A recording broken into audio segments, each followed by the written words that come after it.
Hey guys, and welcome to the 79th episode of EduAllStars. My name is Todd Nesloni, and you can find me on Twitter at TechNinjaTodd.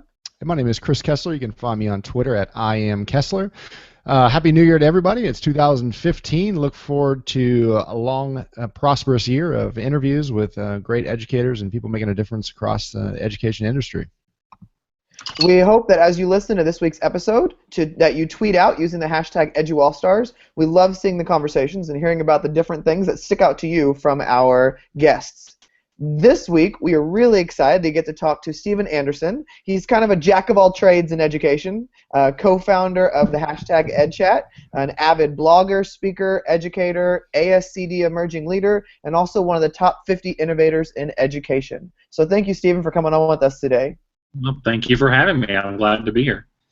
Well, Stephen, one of the first places we always like to start with our guests is kind of hearing a little bit about their journey and how they got into education. So what's your path? I knew from a very, very young age I was going to be a teacher. Which is interesting because there aren't any teachers in my family, but I knew from about middle school on that I wanted to be some sort of teacher. And when I went to college, I was very into marching band. I was a big musician. I played the tuba and the sousaphone and thought, you know what, I'm going to go be a high school band director because that was my favorite teacher was a high school band director. And so my path led me to a different place. And so I said, you know what, about 2 years into college, I said, you know what, maybe music isn't the right place where I need to be. Kindergarten is where I'm going to be. I'm going to go be a kindergarten teacher. I spent one day in a kindergarten classroom and said, nope, there are much better people suited for elementary school and kindergarten than me. So sure, I still wanted to be a teacher, still wanted to be in education, and landed in middle school and fell in love with teaching middle school. And so I graduated and taught middle school for a number of years, middle school math and science.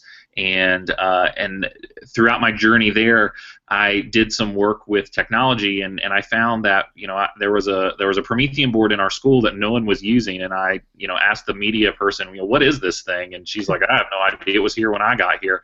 I was like, oh, okay, well, I'll go figure it out. And when I started using technology in my classroom when nobody else was doing it in my building, and found kind of how cool it was, and found myself doing and leading impromptu technology sessions for my teachers. And when I found out there was a degree for it, well, I went back to school and got it, and that led me to having several different positions at the district level, ultimately with a director of instructional technology for a large district in North Carolina. And back in April, I recently left and get to do cool things. Like this week, I'm in a hotel room right now because I'm in Virginia Beach at the VISTI conference. I get to I get a lot of cool opportunities to travel around and talk to teachers and educators and principals and superintendents about the power that technology can have on learning and leadership. Okay, so one question I have to ask that I've always wondered, have the bow ties always been a part of the dress, or did you grow into that? I grew into that.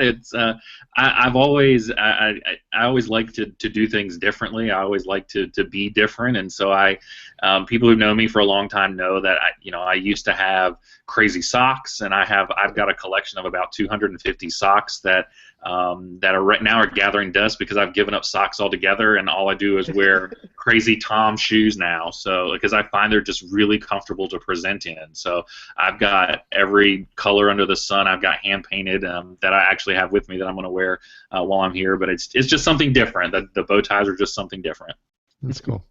When did you know you were ready to kind of step outside the classroom and to get into something else, and kind of just talk through the pros and cons of that you had to go through to make that decision?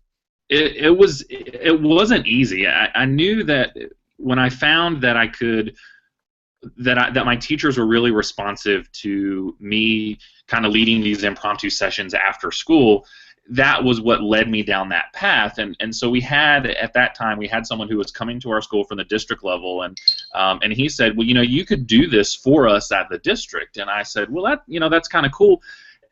I was at the time feeling very frustrated with the classroom. I was frustrated with all of the other things that I had to do, where I felt that it was pulling me away from actual teaching, and so there was a point in my career where I wasn't upset with or frustrated with actual teaching. I was frustrated with all the other things around teaching that kind of take us away from time with kids. And so I was at a point in my career where I said, you know what, maybe I'll just go, if I leave, I'll go, I can have more impact and more influence by teaching teachers. That was a great decision for me to make. I think it was one of the best decisions I ever made, but every day that I'm away from the classroom, I miss it more and more every day. My wife is a teacher. She teaches 6th grade, and so fortunately I have a little bit of a link, and now with a kindergartner in school, I have a little bit more of a link. I am lucky that a lot of the schools in the districts I work with, I do still get to go into classrooms, but I reflect a lot about the kind of teacher I was and how much better of a teacher I would be now, knowing what I know now. I think every teacher says that, and knowing what I know now, how much better of a teacher I would be, and all the access and all the things that we have available to us now. But I love being and doing what I get to do now, but I also miss the classroom every day. I miss being around kids and having the opportunity to actually see a lot of those things and a lot of those changes, especially in middle school. I tell people all the time, middle school is hands down the best year. Elementary, great. Takes really special people to teach elementary school. High school, great. You get to see them off to college, and that's wonderful. Middle school, they go through so many transformations in middle school, and especially when I looped with kids. So I would come in with 6th graders, and they would stay with me until they left to go to high school, and to see them transition over the course of 3 years is just simply amazing. It really is the best years, and I really do miss it. I'm lucky to do what I do now, but I miss it every day. Well, now that you travel quite a bit and you work with different teachers and schools, have you always been comfortable speaking with adults in that capacity, or is that something that you had to get used to? I wish my mama was here, because my mama would tell you that the only people, when I was growing up, I moved so much. My dad was in the military, and so I moved a lot, and so I never really had a good chance to stay in one place and make a whole lot of friends, and so I was always surrounded by adults, and I was always, whatever we were doing, I was always around adults. And so I've always felt very comfortable just being around adults and engaging and having this mentality that let's have a conversation. And so even from a very young age, it wasn't anything for me to go into a room and try to captivate an audience of adults even at 7 or 8 years old. Now I find it much more easier having been in front of a group of middle school. If you can teach a group of kids, no matter the age, if you can teach a group of 5-year-olds or 18-year-olds, then you have the ability to stand in front of a group of your peers. It's no different. Teaching them is different, but being in front of them isn't a lot different. And I like being in front of people. I like being and presenting and sharing a lot of information, but I like stepping out and sitting amongst people and hearing what other people have to say too. So having the opportunity to speak and to share is a large part of what I do and a large part of what I enjoy to do. And it's also something that I find very fun. It doesn't make me nervous, or it's not nerve-wracking. I still get really excited when I'm getting ready to go speak, and that's I think a natural part of everything that everybody does. But it's just something that I enjoy to do and have the pleasure of doing more and more. What are some of the most rewarding aspects of your current job? Being able to do things like this. So, a lot of times people will they'll get hired on to do a keynote, and they fly in that day, they speak, and then they leave. And a lot of folks in education, because they're one job to the next. And so to me, this is an opportunity for me to spend with other educators. And so when I get asked to come in or to speak or to present or something, it makes my wife really mad because I'm gone for so many days. But for me, somebody asked me today, why you're not speaking until Tuesday? Why are you here? Because I'm here for a very selfish reason, because I get to learn just like everybody else. I love going and coming to conferences, and just in the first part of the year, I'll hit about 12 conferences, and it's very, very selfish for me. But it's all learning for me. That those are the best parts of me being able to go out and to speak and to learn with others is a really great part of what I get to do. All the different types of people I get to meet, and all the great things that I get to see. There really are some incredible things that kids are doing, no matter which what you hear negative about education, there are really some cool things that kids are doing. And just like here at this conference, they're rewarding and recognizing kids who are doing amazing. And I saw a first grader who was programming apps today. I mean, that's incredible. It's incredible stuff. And so it's just being able to see things like that and then share that with others is something that I really, really enjoyed to do. Well, when you were in the classroom, what was your favorite part about being a teacher? Kids, and sometimes making other teachers mad. I had a really good knack for making other teachers angry. I came in as I started teaching my first year. I taught in an alternative school, and it was very, very challenging for me, but it was one of the best decisions that I ever made to teach in that environment because it gave me a true respect for teaching as a whole and helped me understand who I was as a teacher. And at the end of the year, the principal who hired me got moved to a new school, and I was the only teacher she brought with me. So here I am walking into this environment with a new principal. I'm the only new teacher in the building, and I'm the teacher that the principal brought. So I was instantly considered, principal's pet. And so people thought I could get away with more things or I could do more things. And yeah, I leveraged that. I mean, I did things. I lived by the statement, ask and then beg for forgiveness. And so we would go out and do that. I would do that with my kids all the time. But I would regularly have teachers who were very angry with me. But I think a lot of it was they saw the great things that my kids were doing, not necessarily what I was doing, but how those kids would come to my classroom who would be quote unquote behavior problems in other classrooms, and they would come to mine, and I wouldn't have a problem with them, and they wanted to know, what are you doing so different? Why aren't you focused on these things that I have to worry about standards and I have to teach to a test and this and that? Well, no, you don't. You don't have to do those things. Now, don't get me wrong. I tell anybody who I run into, I was a terrible teacher. I was the kind of teacher that I wouldn't want to have now, or that I try to get teachers to see. But there were elements that I saw that in myself that I try to train people into today about being more student-centered and allowing more collaboration. But again, have I known what I know now about being a teacher, I would have been 10,000% better as a teacher. And I think all of us would have been that way. Sure. How do you motivate those kids that are just unmotivated to be in school, especially in middle school? I'm a middle school 8th grade science teacher myself. So how do you motivate those kids that just aren't buying what you're selling? It's definitely a challenge, especially with middle schoolers who think they know everything. So I have a sister who's 15 and she's a sophomore in high school, but she definitely thinks that the world revolves around her and that she knows everything.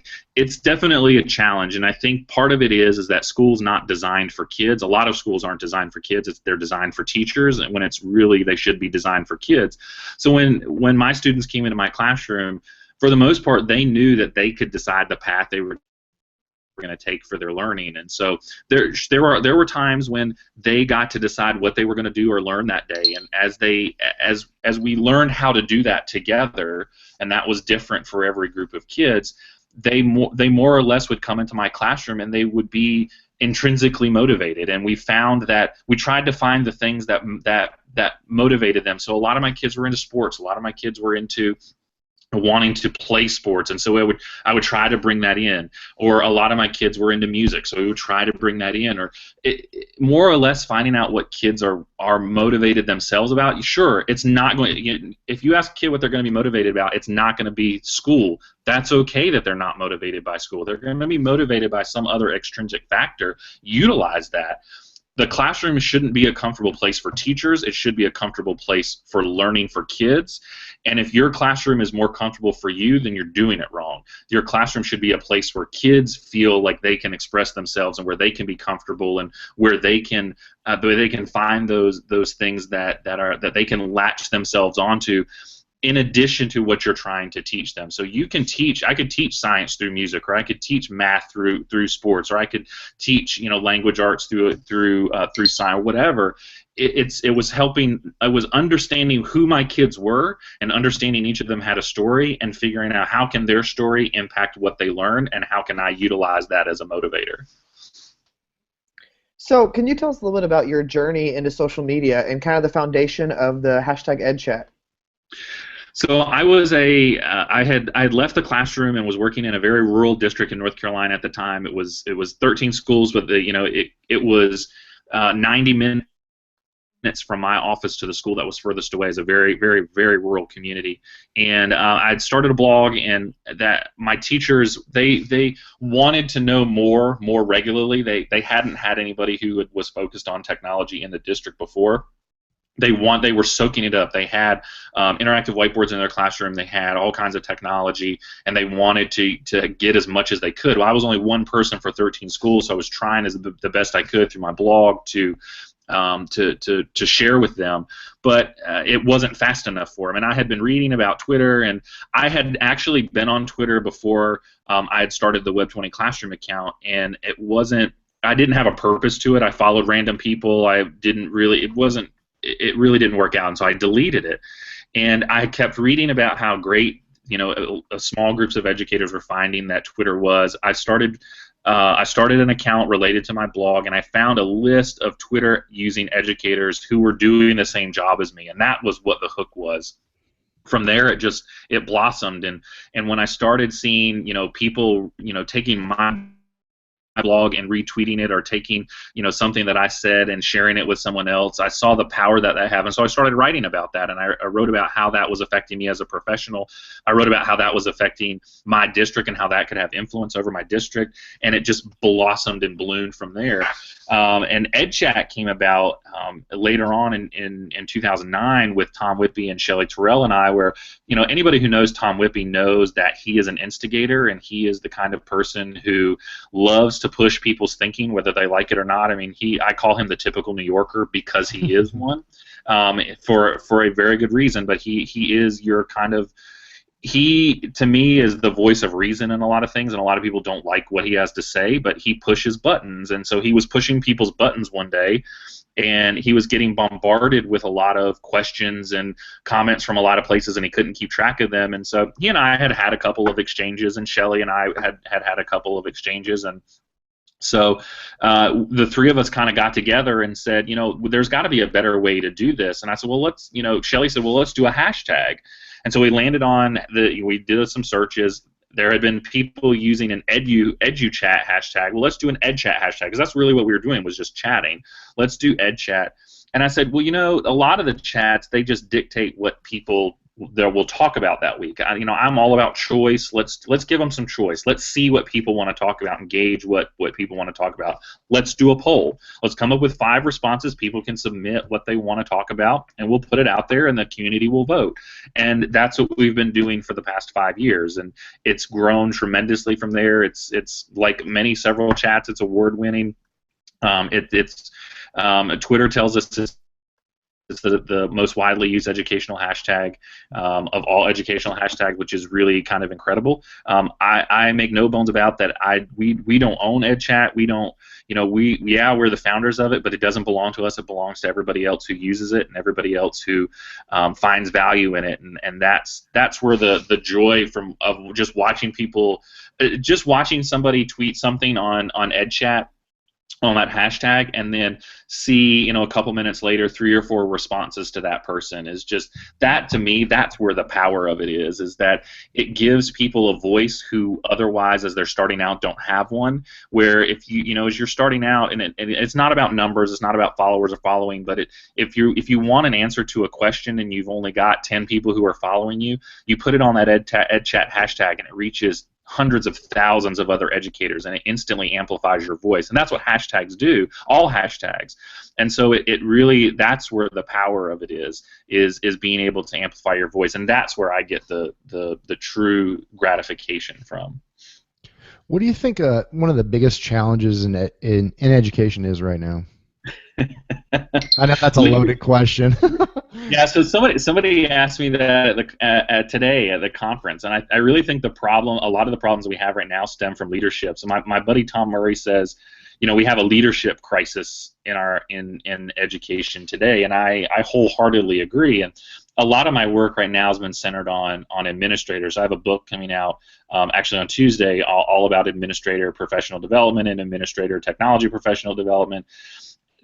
A lot of the problems that we have is either lack of leadership or lack of understanding of leadership or leadership understanding of where we need to go. And we've got leaders like Todd who are doing amazing things in their buildings, who have opportunities, who just say, you know what, I'm going to do this because I know it's right for kids. The problem is we don't have enough leaders doing that. We either don't have enough leaders who will do it themselves, or who will get out of the way of teachers who actually want to do that. So I tweeted that today about how the role of the leader is more managerial, and it needs to get back to what it actually is, and that's the lead learner in a building.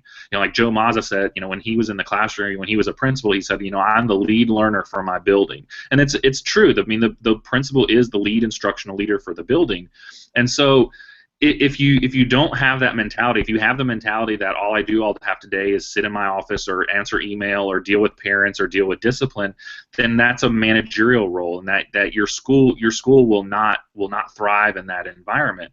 What we need is leadership who believes that, you know what, my kids are awesome, and I'm going to equip and empower my teachers and my students to be able to do awesome things. And that, I think, is what's truly going to change. Now, there are many, many other factors that go into that.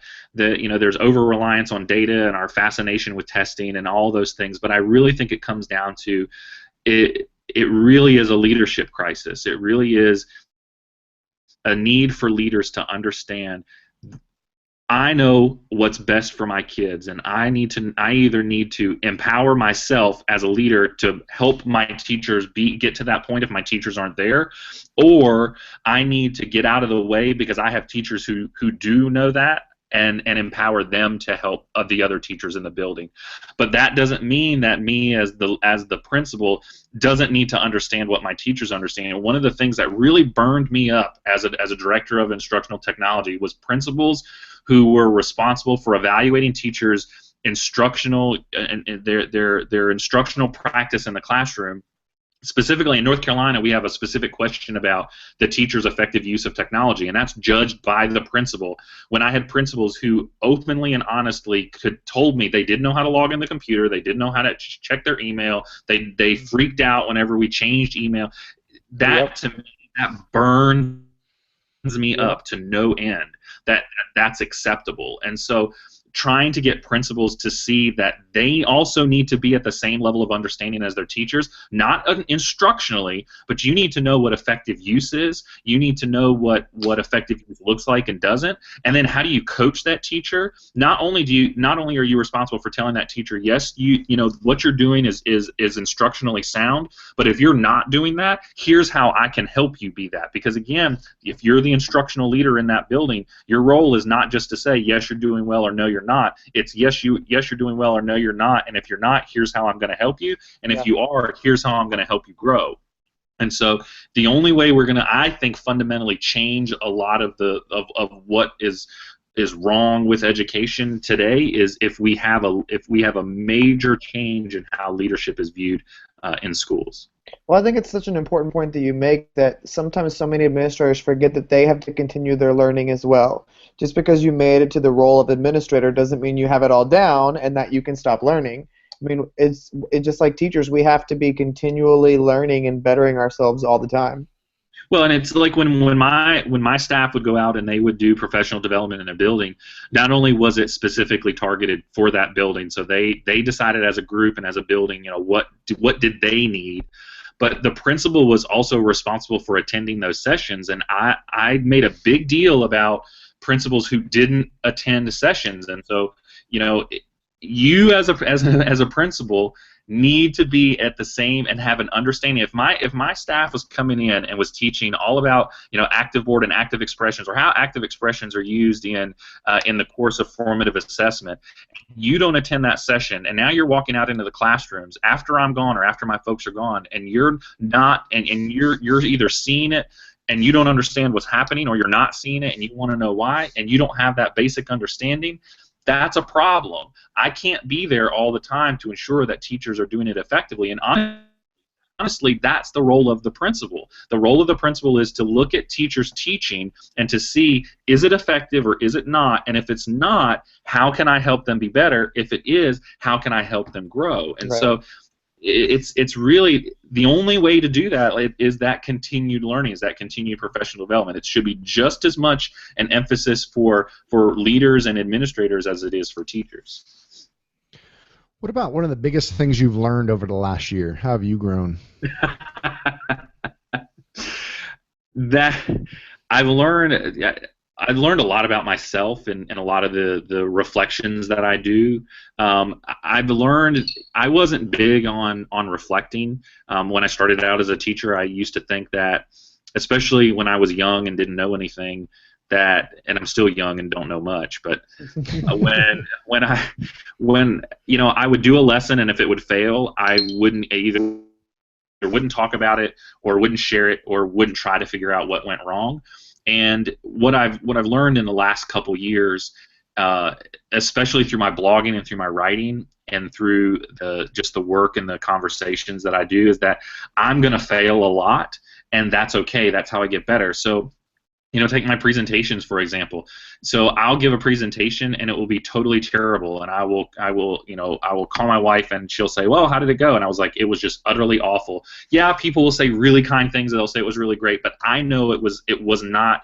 I didn't put forth my best effort, or I didn't see something I should have seen, or whatnot. And so, in the past, had I done that, I would have myself just not ever presented on that ever again, or would have taken the presentation and just scrapped it and started all over, or done something completely different.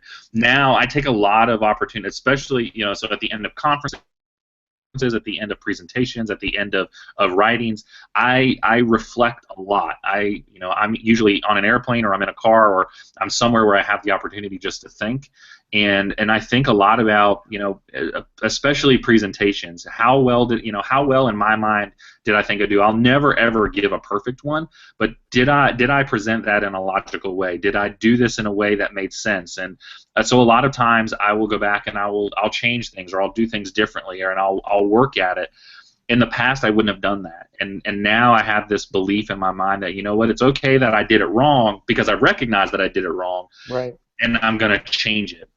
And I think that's another piece of what's wrong in ed. Well, the whole failure thing. Well, you can't be a failure. Well, yes, you can. You just have to do it in the right way. So with me, it's that reflective piece that I've learned a lot about myself. I've always rushed through things. My mama would tell you, I've always pushed through and rushed and missed something important, or done something like a bull in a china shop, and I can't. Of a lot of the things I do, I can't do that. I have to be more methodical about what I do. So that reflective nature that I have now isn't perfect, but it helps me slow down and understand where I am and what I need to do. So, Stephen, the one question we always like to end on with our guests is, what is something that you are really passionate about right now? I'm really passionate about this leadership challenge that I think that we're undergoing. I've really been working a lot with with ASCD and with a couple of my Corwin books, working on this understanding that the role of the leader has to change from that whole managerial to instructional leader, and helping leaders see that their position is very, very, very important in the role of the school, but that the way that they view, not only they view, but their districts view that role needs to change. Right. Yes, we need to look at data is very important. I think we have a terrible obsession with data, but I think that the overemphasis of holding principals' feet to the fire because their kids didn't do well as the kids down the street, I think is insane. I think that we need to go back to what is good teaching and learning, and how, if we're truly preparing kids for what we say are future college career ready, that's all we hear in North Carolina. If we're truly doing that, does it really matter what they got on their third grade math test? No. But if I equip them with skills that are going to suit them later on in life, like programming and critical thinking and collaboration, is that going to serve them better? And as an instructional leader, how can I remove that emphasis from just that to the skills and tools and resources necessary to make them true, lifelong learners who are college and career ready. Right. That's where we need to shift our thinking. So I've been thinking a lot about the role of the leader and the role that technology plays in leadership, and how that role we can shift more into that, to being an instructional leader. Well, Stephen, thanks so much for taking some time and spending this on a Sunday evening. I know that you guys are busy and you're on the road and all that, so I appreciate you taking some time. So how can listeners connect with you? You can follow me on Twitter at Web20Classroom. You can read my blog, web20classroom.org, or if you see me, just yank me aside and say hello. That works too. So where's the 20 from? I always read it in my head as Web 2.0, but it is. But when okay. I say Okay. Sometimes when I would say 2.0, people would put like Gotcha. 2. Okay. So Okay. It's from the title of my blog, but so Web20 Classroom, but my blog is called Blogging About the Web 2.0 Connected Classroom, which we're way past Web 2.0, so I probably should come up with a different title, but it is. That's funny. Connect with us. You can find us on Twitter at EduAllStarsHQ. You can also find us on the website EduAllStars.com. And then searching out EduAllStars on iTunes will pull up the previous 78 episodes that we have there to digest. And you can join us for our next episode as we interview Mark Martin, a.k.a. the urban teacher out of the UK. So thanks again, Stephen, for coming on with us. We really appreciate you giving us some of your time today. Thanks for having me. Yeah, thanks, Stephen.